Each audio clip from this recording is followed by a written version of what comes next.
On incendie ensuite la maison. Les corps de James et de Joanna, de deux de leurs fils et d'une nièce sont consumés par les flammes. La folie atteint son paroxysme lorsque 4 voisins tentent de récupérer des ossements des victimes. À leur arrivée sur les lieux, les constables ont trouvé 4 crânes dans les cendres. Et lorsqu'ils ont voulu récupérer les corps, il n'en restait qu'un seul. Ils ont tenté de le soulever et le cadavre est tombé en poussière. Tous les restes encore transportables des Donnelly avaient disparu mystérieusement en l'espace d'une journée. 5 hommes sont accusés du massacre des Donnelly. Mais à la lumière du jour, ce ne sont que de simples fermiers et le jury les libère rapidement. Je ne pense pas qu'il s'agissait d'un meurtre prémédité. Je crois qu'ils ont tenté d'obtenir des aveux des Donnelly et que soudainement quelque chose a mal tourné. Seuls les gens qui étaient impliqués dans la tragédie savent ce qui s'est réellement passé. Et ils ont emporté leur secret avec eux en mourant. Certains racontent que Joanna avait jeté un sort à ses agresseurs avant de mourir. Une autre superstition venait de naître. Le Noël suivant le massacre, un des meneurs de la milice voyageait en traîneau avec sa famille. Et il a voulu passer par-dessus les voies ferrées à environ 2 km au nord de Lucan. Il a tenté de traverser avant l'arrivée du train, mais c'est le train qui a gagné la course. L'homme, sa femme, son frère et sa sœur ont tous été tués dans l'accident. Et évidemment, cela a redonné de l'élan à toutes ces histoires de sortilèges.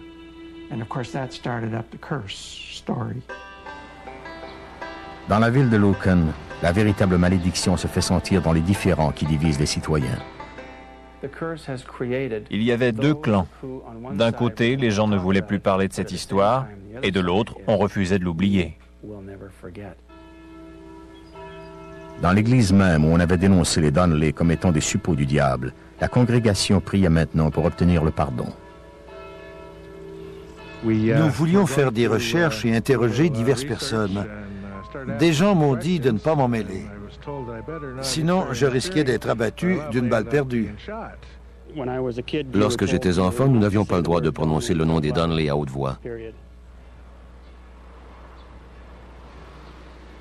Au milieu de toutes ces questions, jaillit finalement une leçon importante.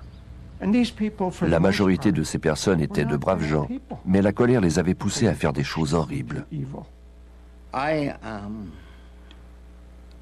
Je ne suis pas un partisan des Donnelly, mais je crois que le temps est venu de les laisser dormir en paix et de pardonner à ceux qui se sont sentis justifiés de les attaquer. La paix de l'esprit est une chose très importante pour tous les Irlandais. Un descendant des Donnelly a planté 5 arbres à la mémoire des morts. 2 de ces arbres sont encore là. Comme James et Joanna, ils se nourrissent de cette terre unique. Ils y sont solidement enracinés. Il y a eu des fois où j'étais assis seul ici, dans la maison, à lire calmement, et où j'entendais quelqu'un marcher sur le balcon. J'entendais des bruits de pas à l'extérieur, puis ces bruits traversaient le seuil de la porte. Je me levais pour essayer de savoir ce qui se passait et voir si quelqu'un était là. Je traversais la maison, ici, et je ne trouvais jamais personne.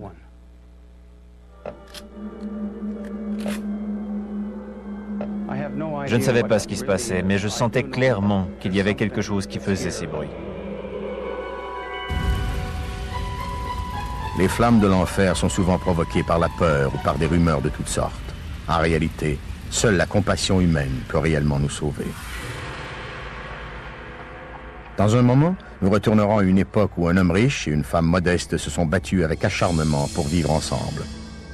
Un endroit où, encore aujourd'hui, cette jeune femme hante la maison où elle avait vécu une passion clandestine. Elle était belle. Sa peau était satinée et ses cheveux sentaient le printemps. Elle s'appelait Julie, et comme la Juliette de Shakespeare, elle est morte pour l'homme qu'elle aimait. La tragédie a eu lieu dans cette maison de la Nouvelle-Orléans en 1829. Julie est une jeune femme de race noire, l'homme qu'elle aime est de race blanche. Leur passion ne peut s'exprimer librement que derrière des portes closes. Mais cette passion allait être éternelle.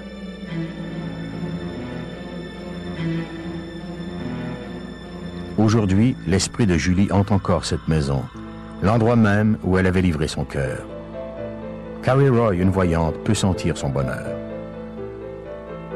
Elle était jeune et elle était amoureuse. Elle n'avait pas envie d'aller ailleurs. Les esprits sont comme les gens ordinaires et ils demeurent là où ils se sentent bien. En 1830, la Nouvelle-Orléans était réputée pour ses nombreux plaisirs sensuels. C'était un endroit où les gens se mêlaient les uns aux autres, des Français, des Anglais, des Noirs, des Blancs. C'était aussi un endroit où les passions clandestines étaient très fréquentes. Les femmes les plus exotiques, comme Julie, étaient surnommées octorones. Des femmes dont un des grands-parents était de race noire, de véritable beauté très prisée des hommes de race blanche. Les gens croyaient que les femmes d'origine africaine étaient très sensuelles et qu'elles existaient uniquement pour le plaisir de l'homme blanc. Je le dis parce que c'est vrai. Pour ces femmes, une liaison de cœur avec un homme blanc représentait une chance d'accéder à une meilleure qualité de vie. Elles vivaient avec un homme durant 20, 30, 40 et même 50 ans. Et finalement, elles héritaient des propriétés de cet homme. Elles avaient des enfants avec eux et elles les faisaient baptiser. Plusieurs ont accédé à la liberté ainsi. Évidemment, cette liberté se transmettait à leurs enfants et tous leurs descendants. À la Nouvelle-Orléans, dans le quartier latin, ces relations clandestines trouvent enfin un foyer qu'on surnommait maison de plaçage. Des maisons de plaisir achetées par des hommes qui voulaient vivre une relation à long terme avec une seconde femme. C'était une sorte de double vie pour l'aristocratie de race blanche. Ces hommes avaient une femme de race blanche qu'ils retenaient sur une plantation quelque part ou dans un appartement dans un autre quartier. Et ils avaient une maîtresse de race noire. Ces gens avaient deux familles en même temps dans la même ville. Les premières frictions raciales sont nées ainsi, mais il s'agissait surtout d'accrochage entre femmes. Julie avait entendu parler de la vie luxueuse dont profitaient ses maîtresses d'hommes blancs. Mais elle était une femme de nature romantique et pieuse qui rêvait d'un véritable mariage. Elle avait été élevée dans la religion catholique et elle voulait avoir un mariage catholique dans une ville catholique. Elle voulait un mode de vie traditionnel. Très souvent, les femmes comme Julie pouvaient se faire passer pour des femmes blanches. Elles étaient libres légalement, mais elles demeuraient prisonnières de vieux préjugés. Toutes les femmes noires devaient porter un foulard qui les distinguait des femmes blanches. Et elles le portaient fièrement, même si c'était un symbole de racisme.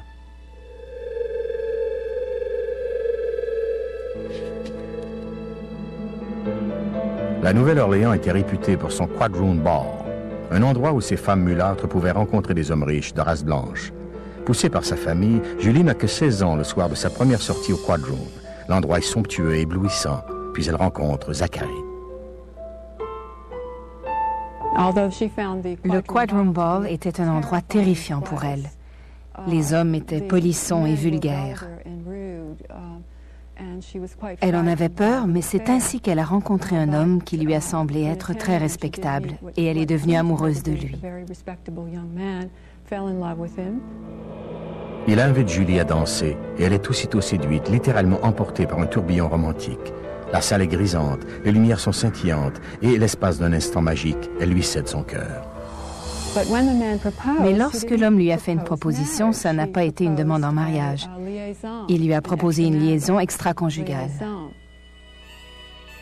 Julie est déçue, mais elle demeure très amoureuse de lui. Elle accepte en espérant un jour le convaincre de la demander en mariage. Zachary amène Julie dans sa maison de ville de la rue Royale. L'endroit allait être le refuge romantique clandestin de l'homme, mais il allait devenir le foyer de Julie. Zachary est un compagnon attentif et affectueux, et dans cette maison, seul avec elle, le monde n'a plus de couleur. Il l'a traitée comme on traite une poupée ou un petit animal domestique. Physiquement, c'était l'image qu'elle projetait. Elle était comme une poupée qui jouait à la maîtresse de maison. Elle adorait son train de vie et son rôle de dame de la maison. Même si elle était jeune et qu'elle n'était pas réellement la maîtresse des lieux, elle se prêtait à ce rôle avec un plaisir quotidien. Dans cette pièce, Julie et Zacharie parviennent à ignorer le reste du monde. Pour eux, l'endroit est un véritable paradis.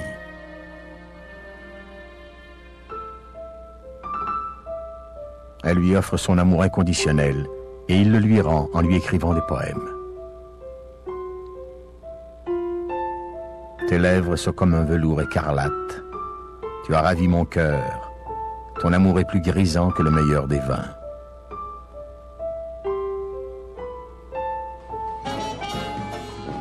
Mais dehors, le monde est toujours hostile. Elle était comme prisonnière d'un étau. D'un côté, il y avait les Blancs qui se servaient d'elle, et de l'autre, il y avait des Noirs qui étaient payés pour la servir, mais qui la méprisaient parce que, d'une certaine façon, elle était une des leurs, et ils avaient l'impression qu'elle s'était retournée contre eux.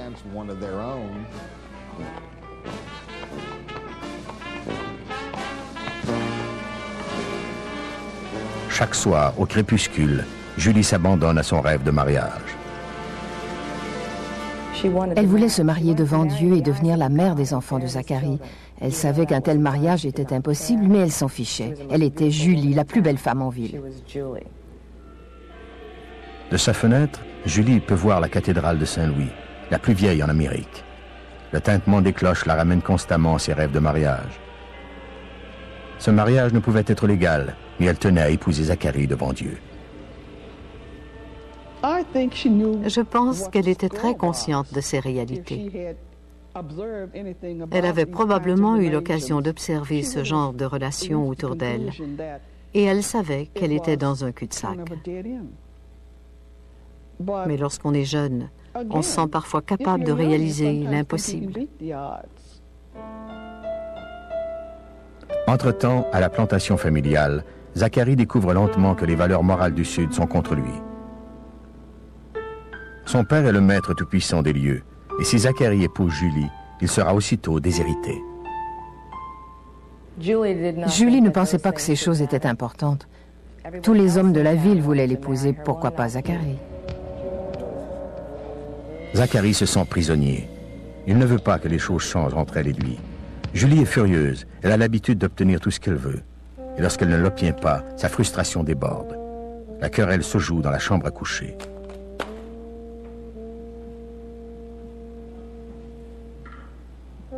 La pièce, jadis imprégnée de tant de passion, est maintenant froide et sans amour.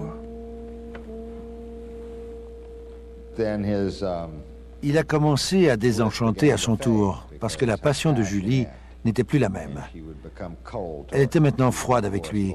Elle assumait encore toutes ses tâches domestiques et conjugales, mais elle le faisait de façon mécanique, sans passion. Et cela a évidemment refroidi Zacharie à son tour. Nous verrons comment l'argent et les différences raciales peuvent séparer des gens qui s'aiment. Est-ce que le désir et la passion de Julie vivent toujours dans cette maison?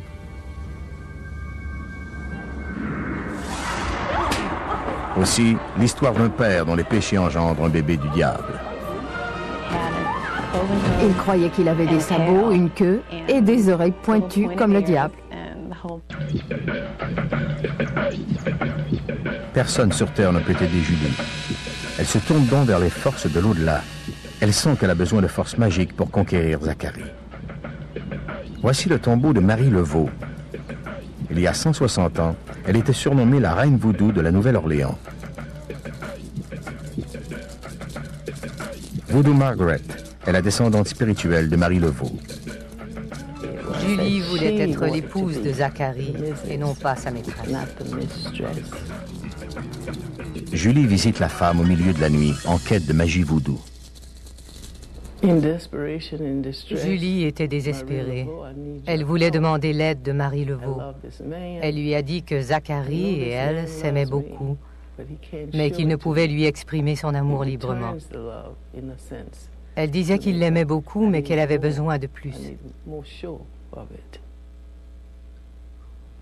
Marie a tenté de réassurer Julie en lui donnant quelque chose qui allait l'aider à conquérir Zacharie et en lui promettant qu'ils seraient très heureux ensemble.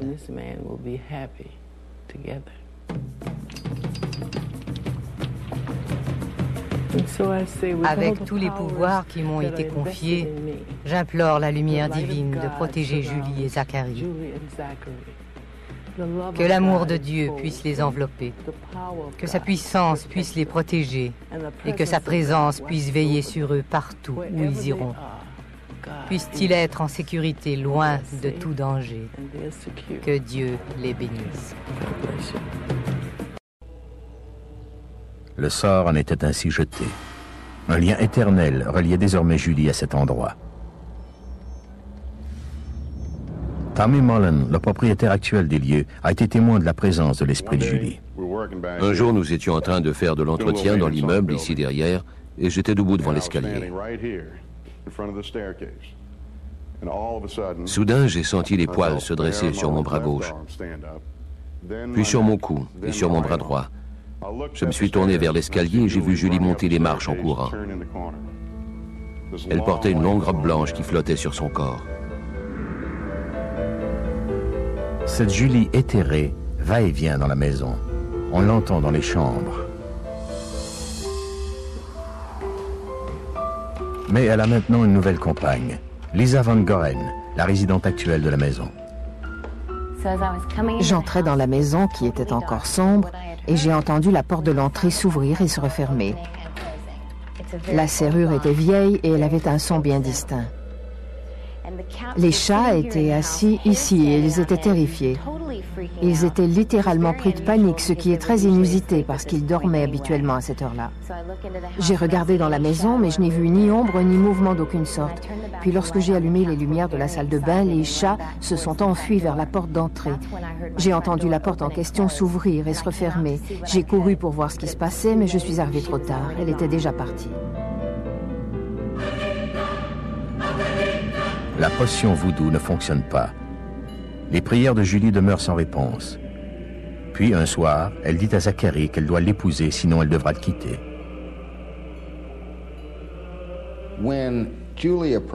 Lorsque Julie s'est approchée de Zacharie pour lui parler de mariage, il lui a expliqué qu'il serait confronté à une marée de controverses qu'il ne pourrait jamais surmonter.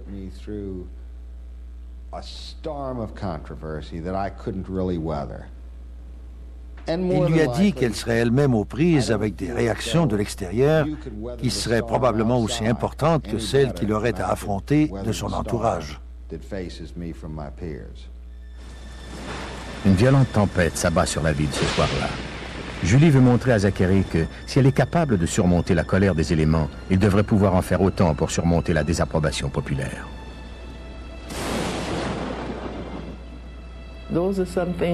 Il y a beaucoup de choses que nous faisons par amour. Ça se voit surtout chez les femmes. Nous faisons parfois, par amour, des choses qui ne sont pas très logiques. Mais ces choses nous aident malgré tout à exprimer nos sentiments. Certains disent que tout est possible quand il s'agit d'amour. Mais il arrive qu'on fasse des sottises pour des affaires de cœur. Quand on y repense, 20 ans plus tard, on se demande comment on a pu faire de telles choses.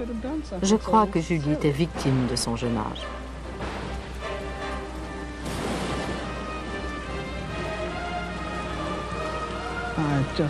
Elle était jeune et elle n'avait pas vraiment considéré toutes les alternatives.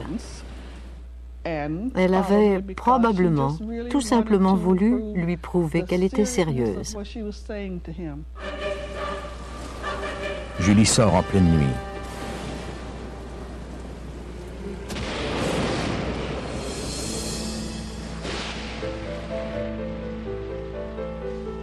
Au rez-de-chaussée, Zacharie joue aux cartes avec un ami. Quelques heures plus tard, il monte finalement pour aller se coucher.